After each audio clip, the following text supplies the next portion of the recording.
ตุนตอกก็ไปโดยตุนตอกก็สร้างเก็บผักต่างสร้างแม่ไปยังแม่ไปจ้างไปจางอยู่ซ่าดูต้นเพิ่งไปจางอยู่ต้นเพิ่งโดยไปดนแล้วบ่โดยได้ฮอดเดือนแล้วโดยสันล้านอยู่2คนมันเข้ากินคนเดียวนึ่งข้าวกินคนเดียวโดยสร้างนึ่งข้าวดีดักโดยสร้างไผเป็นคนนึ่ง ไหน ตุนตอกบ่สร้างเทื่อ กินฮอดแม่บ่โดยกินฮอดซึ่งได้ที่ยังลูกที่หนึ่งได้ที่1ตุนตอกดูที่หนึ่งที่1คือกันป๊าสมเก่งแท้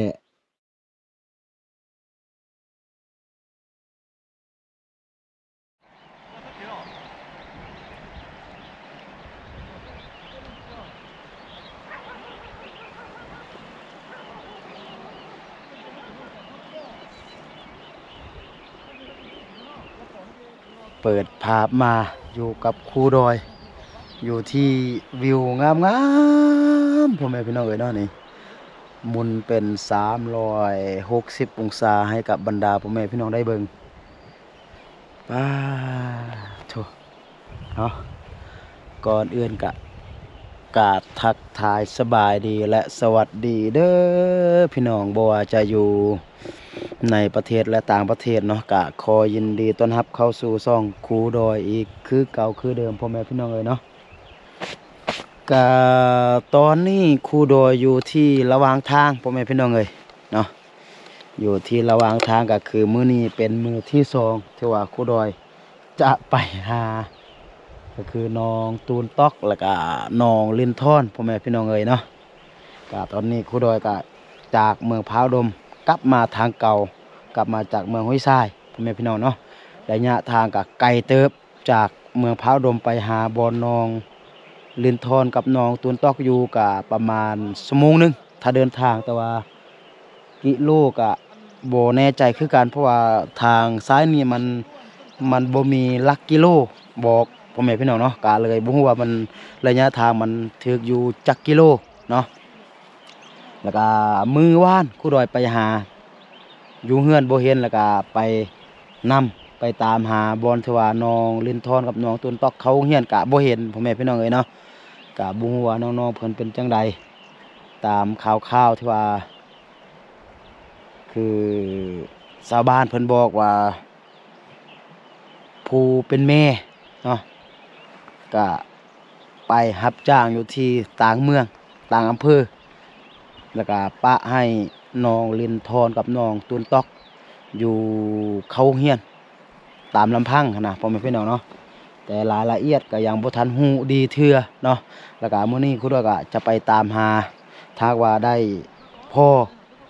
ได้เจอน้องตูนตอกกับน้องลินทอนก็จะฮู้เนาะว่าช่วงนี้คืออยู่จังใดกินจังใดเนาะโอ้พอดีแม่ฮักโทรหาเนาะโอเคเดี๋ยวเป็นจังใดแล้วก็เฮาค่อยไปติดตามแล้วก็รับชมไปนํกันพ่อแม่พี่น้องเอ้ยเนาะว่ามื้อนี้เฮาจะได้เจอน้องลินทอนกับน้องตูนตอกหรือบ่เนาะ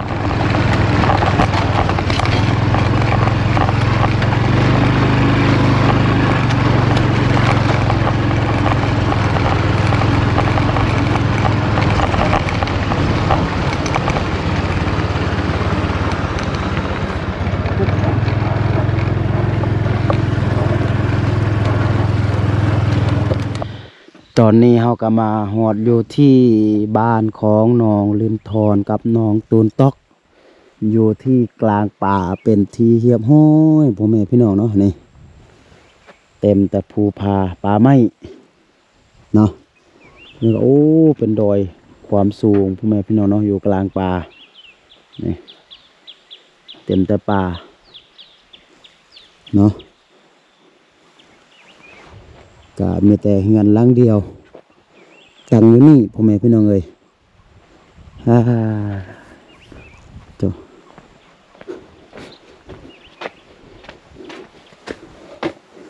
อ้าวสบายดีสบายดี โดยยังจื้อบ่จื้อไพ่ ลุงคือดอย ลุงครูดอย มื้อวานไปยัง ไปเก็บผัก ไปเก็บผัก เลย เก็บผักอยู่ไส อยู่แคมป์ทา อยู่แคมป์น้ำทาลุงไปซอกคือบ่เห็น ดูเนื้อเลย อยู่เหนือพุ่นกายเคลื่อนพุ่น เลย โอ้ได้หลายบ่ผัก ได้ ผักหยัง ผักกูด เก็บผักกูด เลย ตามริมน้ำทา เลยแล้วก็เขาเหมือนน้ำห้วย เข้ามาในห้วยตืมห้วยน้อย เลย อ๋อฟังพุ่นว่าฟังพี่ บางคน ฟังพุ่นอ๋อตุนตอกก็ไป เลย ตุนตอกก็สร้างเก็บผัก อ่าง สร้างแม่ไปยังแม่ แม่ไปจ้าง ไปจางอยู่ซ่า อยู่ต้นเพิ่ง ไปจางอยู่ต้นเพิ่ง เลย ไปดนแล้วบ่ เลย ได้ฮอดเดือนแล้ว เลย ฉันล้านอยู่2 คน เลย ยังไปโรงเรียนทุกมื้อ เลย อืมจะได้มาอยู่เฮือนนี่บ่ บอก ตั้งแม่ไปบ่ได้มาเลย อยู่แต่พุ่นบนเขาโรงเรียนพุ่น เลย กินข้าวแล้วตอนเช้า แล้ว กินข้าวกับหยัง กินแกงมักน้ำข้องยาแดงให้ กินแกงมักนำอยู่พุ่นอยู่กับไผ อยู่คนเดียว อยู่พุ่นก็อยู่ ต้องคน อยู่2 คน เลยนึกเข้ากินคนเดียว นึ่งข้าวกินคนเดียว เลย ข้าวโรงเรียนอยู่พุ่นก็อยู่ตูบน้อยๆหัน2 คน เลย แล้วก็นึ่งข้าวกินคนเดียว เลย ของแม่พี่น้องเนาะสร้างนึ่งข้าวดีดัก เลย สร้างไผเป็นคนนึ่ง ไหน จนตอกบ่สร้างเทื่อ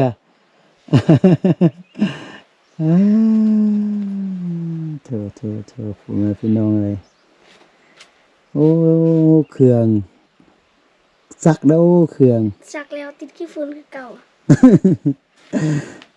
ซักแล้วตะกี้ฝุ่นคือเก่าเธอผมแม่พี่น้องเลย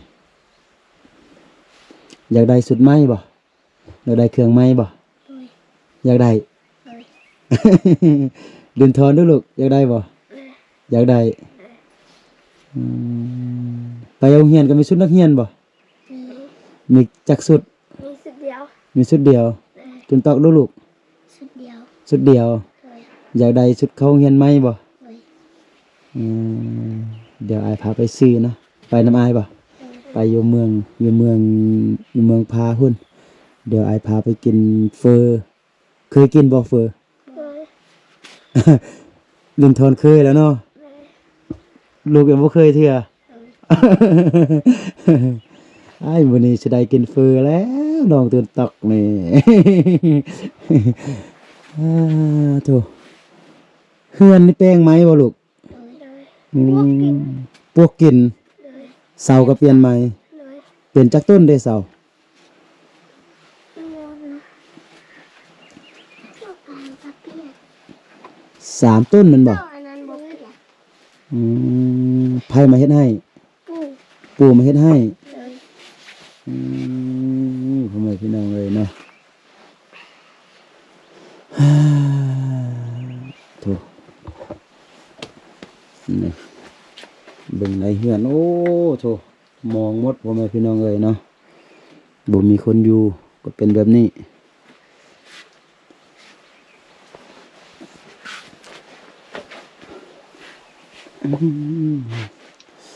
แม่ก็ได้ติดต่อห้าบ่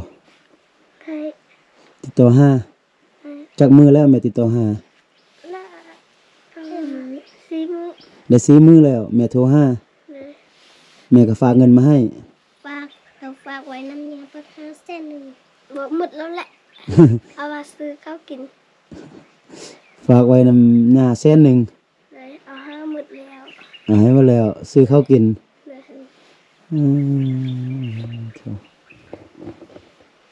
ซึ่งได้ที่ยังลูก ที่หนึ่ง ได้ที่1ตุนตอกดู ที่หนึ่ง ที่1คือกันป้าสมเก่งแท้ตัวติแท้ ได้แท้ได้ที่1แท้เออได้ที่1พ่อแม่พี่น้องเอ้ยตุนตอกเข้าป .1 แม่นบ่ เลย ตุนทวนป .3 เลย โดย ตั้งใจเรียนเด้อเรียนให้มันเก่งเซ็งให้มันได้ที่หนึ่งทุกปีอืม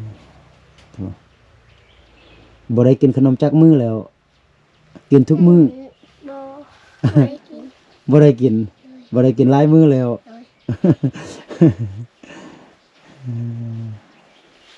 แม่ไปจ้างมือหนึ่งเท่าไร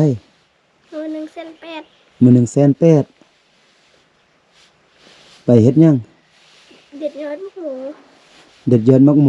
เลย อืมโดยมือ180,000เด็ดยอดมักหมูพ่อแม่พี่น้องเนาะอยู่สวนกล้วยอยู่อันสวนจีนแมันบ่ เลย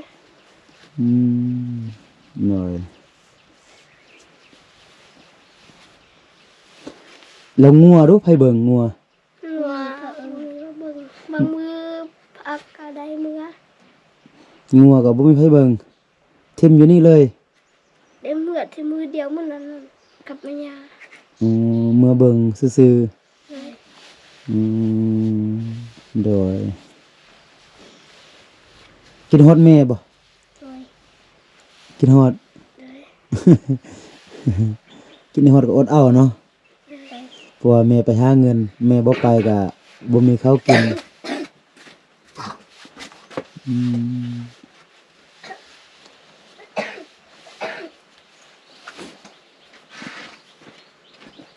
บวกกินเหมือนกับแปลงใหม่พ่อแม่พี่น้องเอ้ยอืมช่วงนี้บ่เป็นหยังติ ไอ มีแต่ไอ กับเป็นไข้เลย เป็นไข้ได้ เลย อืมก็บ่ต้องไปเล่นลายเอาลูกบ่ต้องไปอัน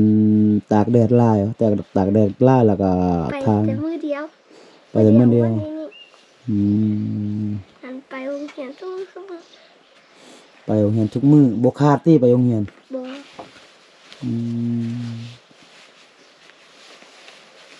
โดยแต่งกินลูกก็สร้างเฮ็ดหยังได้เป็น แต่งกินเฮ็ดหยังได้เป็นหนึ่งข้าวนี่เป็นแล้วเนาะแต่ว่าตื่นตอกยังบ่เป็นเทื่อเนาะแล้วก็แต่งกินเฮ็ดหยังได้เป็น แกงผักเป็นบ่ เป็น แกงผักหยังได้เป็น กับปูหา เกะ น้ำงาม ยอดมักนำผักกาดซุปผักก็เป็นบ่ เป็นแต่บ่มีเครื่อง เป็นแต่บ่มีเครื่อง เอาแกงผักได้แกงผักนี่ใส่มันหยังได้สมมุติว่าแกงผักนำใส่หยังได้เครื่องปรุงมัน เกลือ เกลือเป็น แป้งนัว โอเคดิบ หมกเผ็ดดิบหมกเผ็ดดิบนี่เฮ็ดจะได้ใส่ แล้วก็บิด บิดใส่มันหยังเติม ก็ฮักกิตู้ ผักอีตูหมดแล้วแซ่บบ่ อ้าวแต่งกินตั้งแต่น้อยพ่อแม่พี่น้องเนาะลูกได้อยู่จักปีละลูกอ่ะ 12ได้12เนาะตื่นตอกได้ลูก เก็บ ได้7 ปีเนาะอืมโดยพอดูบ่ติดต่อหาบ่ได้ติดต่อหาบ่ออกง่ายเท่าวะพอ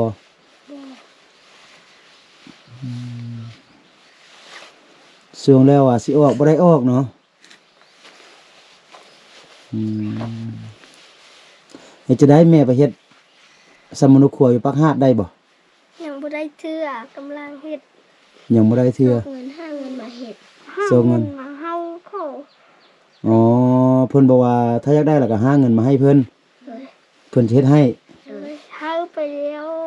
300,000 ให้แล้ว300,000 เลย อ๋อ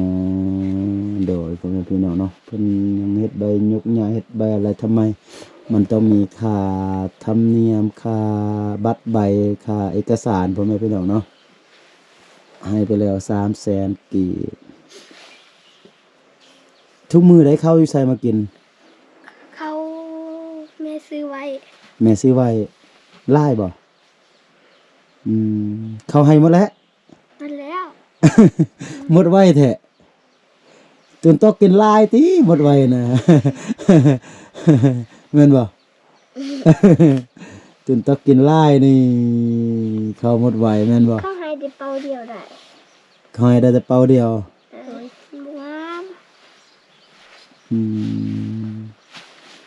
แม่ซื้อไว้จักเป่าเข้า บ่ซื้อไว้ เดียวว่าแม่ว่าซื้อไว้เมื่อกี้ ฉันเอาข้าวทางใดมากิน ไม่ซื้อไว้แต่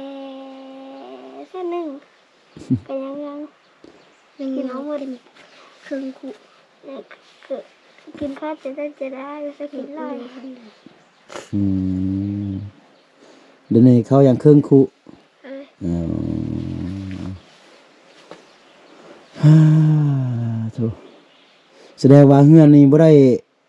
นอนได้เป็นเดือนแล้วมันบ่สั่นแปลงโดนแล้วเฮือนนี่ แปลงดำตั้งแต่นาทีมา อืม นาทีไปกินไปเงินให้ โดยพวกกินมกลาสิลม มันสิลม กุดหมดเลย อ๋อเสาตัวนั้นขาดหมดเลย กับ2เสาทั้งหน้านี่แมันบ่อืม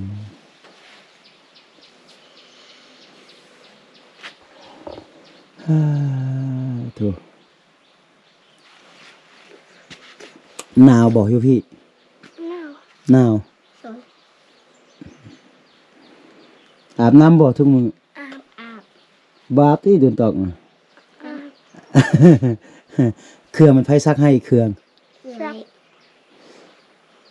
เดินถอนซักของน้องแดเดินตอกเฮ็ดหยังบ่เป็น เป็นเด็กขี้คานสัก ถ่ายกินข้าวอย่างเดียว มื้อหน้าสวยเอื้อยเด้อเนาะมื้อหน้าเอื้อยซักก็ไปซักน้ำเอื้อยนะ กระเทงหลังถ้วย อ๋อมันจะล้างถ้วย สักเครื่องกระติ้น ซักเครื่องก็เป็น แต่ว่าเอื้อยซักให้แต่เอื้อยนึ่งข้าวแตงกินแล้วก็ สุดแทนบ่ได้สักห้าว่าสักคนเดียว อ๋อ สัก ถ้าเอื้อยบ่ซักให้ ถ้าเอื้อยบ่ซักให้ ลูกก็ซักคนเดียว เอื้อยนึ่งข้าวเป่าไฟแตงกิน ลูกก็ล้างถ้วยสวยเอื้อย นั่นตื่นสวยจังเลย นอน2คนบ่ย่านวะ บ่ บ่ย่านอืมเก่งย่านก็อดเอาเนาะถ้านอนอยู่นี่ดูนอน2คนบ่ย่านบ่นอนอยู่นี่ก็บ่ย่านสมมุติว่าแม่บ่อยู่ลูก2คนนอนอยู่นี่ก็บ่ย่านอืม เพิ่นพากันนะเพิ่นปุ๊บ มืดมาแล้วก็พากันเอาผ้าพร้อมปกหัวแล้วก็แล้ว อันนี้คือโบเอาเข้าในตื่มเดี๋ยวเพิ่นลักนี่ปลาอยู่นอกนี่เดี๋ยวเพิ่นดึงออกมา แม่ว่าปะไว้นอนเดี๋ยวมันหุ่งนอกนี่ ให้มันหุงอยู่นอกแดกลางคืนมันก็หุงคนเดียวอืมเลยมื้ออื่นไปโรงเรียนแมันบ่อืมสันมื้อนี้ไปลิ้นในเมืองเนาะไปอยู่เมืองพร้าวดม อยากกินหยังกินตอกอยากกินหยังแดถ้าไปเมือง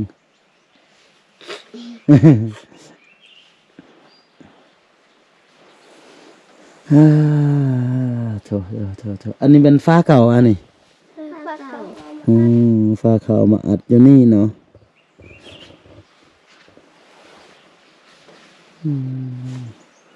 โอเคซะนะเดี๋ยวเกียมเครื่องเกียมคองแล้วก็โอ้ยลืมซื้อแม็กซ์เกียมเครื่องเกียมคองแล้วก็เฮาก็ไปอยู่เมืองพร้าวดมไปซื้อเครื่องซื้อของเนาะซื้อเครื่องซื้อของแล้วก็ตอนแรกเฮาก็กลับมา ประมาณ 3-4 โมงเขาก็กลับมาแต่ก็คือรถบ่ต้องรับเด้เนาะ อยู่ทางหลังลุงเนี่ยบ่ต้องรับเด้ รับนี่มันตกแหละตกรถแหละถ้ามันรับนี่ โธ่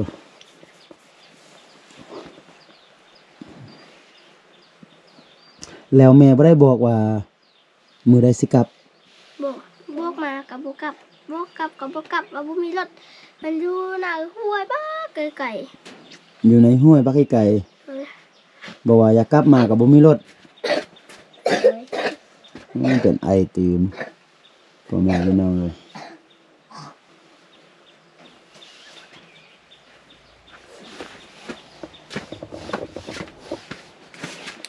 เดี๋ยวนี้ลูกเป็นไอ เลย เป็นไข้เลยเดี๋ยวเราไปแวะซื้อยาเนาะลูกก็เป็นไข้เลยเดี๋ยวเราไปในเมืองพุ่นเราไปเข้าห้องหมอเลยเนาะไปกวดเบิ่ง ไอ้ดาวแม่บอกว่าไอ้ดาวกลัวต่อไอ้ยากินกับหมดแล้วก็ยังบ่ดี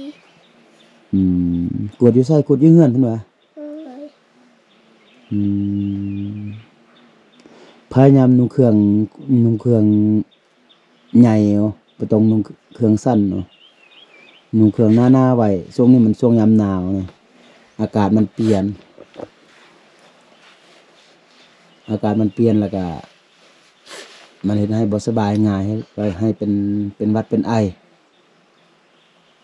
แล้วก็บ่ต้องไปอาบน้ำทาลาย เลย ลอยน้ำก็เป็น เป็น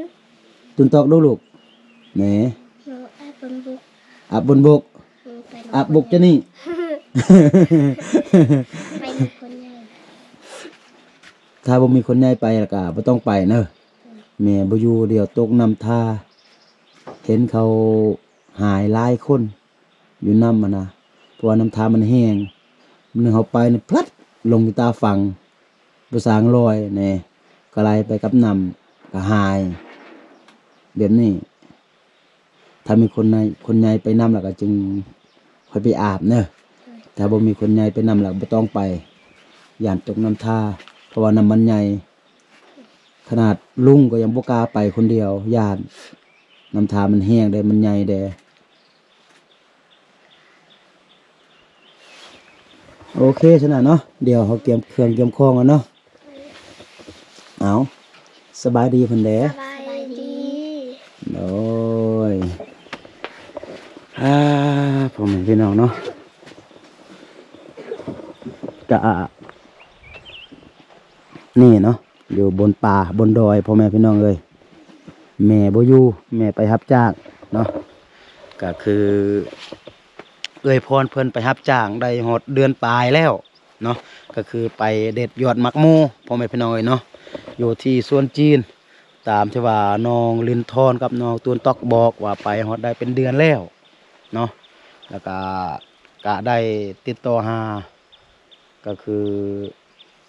ลูกๆอยู่เนาะก็4-5 มื้อก็โทรมาเทื่อหนึงแบบนี้หั่นนะลินทอนบ่สบายบอกว่าให้กลับมาเนาะ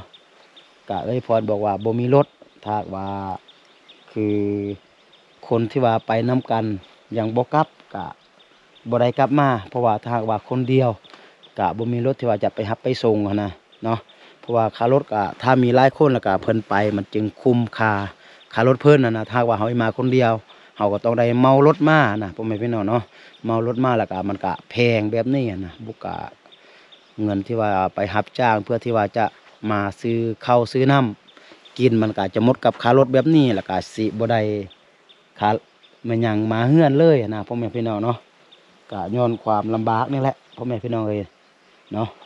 ก็ส่วนน้องลินทอนกับน้องตุนตอกก็อยู่ตามลำพังพ่อแม่พี่น้องเอ้ยเนาะก็สองเอ้ยน้องก็เบิ่งแยงกันไปด้วยวัยแค่12 ปีพ่อแม่พี่น้องเอ้ยเนาะก็คืออาศัยอยู่ลำพังนำกัน2 คนเนาะหนึ่งเข้าเป่าไฟไม่ยากก็เฮ็ดตามลำพังเพราะว่าแม่บ่อยู่เพราะว่าจำเป็นไปนำแม่ก็บ่ได้เพราะว่าตัวเองก็เข้าโรงเรียนแต่ว่ามีสิ่งหนึ่งที่ว่าครูดอยภูมิใจที่สุดพ่อแม่พี่น้องเนาะก็คือน้องตูนตอกกับน้องลินทอนนี่ก็คือค่อนข้างเรียนดีพ่อแม่พี่น้องเนาะก็คือผลการสอบออกมาก็คือได้ที่1ทั้ง2 คนนะเนาะก็คือน้องลินทอนนี่เขาเรียนอยู่ห้องป .3 แล้วก็น้องตูนตอกเขาเรียนอยู่ห้องป .1 แต่ว่าน้องๆเพิ่นก็สามารถเซ็งได้ที่1ทั้ง2 คนแบบนี้นะพ่อแม่พี่น้องเนาะก็ถือว่าน้องๆเพิ่นก็อย่างตั้งใจเรียนถึงว่าครอบครัวจะขาดเคินเนาะแต่ว่าน้องๆเพิ่นก็อดทนเนาะพ่อแม่บ่อยู่ก็อยู่ลำพังตาม2 พี่น้องแล้วก็เขาโรงเรียนตั้งใจเรียนพ่อแม่พี่น้องเนาะก็เป็นอีกเคสหนึงที่ว่าหนักหน่วงสมควรพ่อแม่พี่น้องเอ้ยเนาะเฉพาะน้องลินทอนแล้วก็น้องตูนตอกเนาะแล้วก็เดี๋ยวนี้ครูดอยก็อาจจะพาน้องๆเพิ่น เข้าไปในเมืองพ่อแม่พี่น้องเอ้ยเนาะเพราะว่าจะพาน้องๆเพิ่นไปซื้ออันครบอันกินมาไว้เล็กน้อยแล้วก็ซื้อเครื่องเนาะเป็นชุดนักเรียนเนาะแล้วก็เป็นจากใดแล้วก็ค่อยไปติดตามใน EP ต่อไปเนาะสำหรับคลิปนี้ก็จะประมาณนี้ก่อนเนาะสุดท้ายนี้เนาะครูดอยก็ขออวยใส่ให้พรให้หมดทุกคนที่ว่าเข้ามาเบิ่งคลิปนี้จงอยู่ดีมีแฮงอยู่ดีมีสุขเนาะคิดสิ่งใดปรารถนาสิ่งใดก็ขอให้สมดังใจปรารถนาเนาะสาธุพ่อแม่พี่น้องเอ้ยเนาะแล้วก็อย่าลืมเป็นกำลังใจให้ครูดอยด้วยการกดไลค์กดแชร์พ่อแม่พี่น้องเนาะแล้วก็คอมเมนต์เพื่อที่ว่าจะเป็นกำลังใจให้ครูดอยในการไปช่วยเหลือสังคมแบบนี้ต่อๆไปพ่อแม่พี่น้องเอ้ยเนาะสำหรับคลิปนี้ครูดอยต้องขอตัวลาไปก่อนสบายดี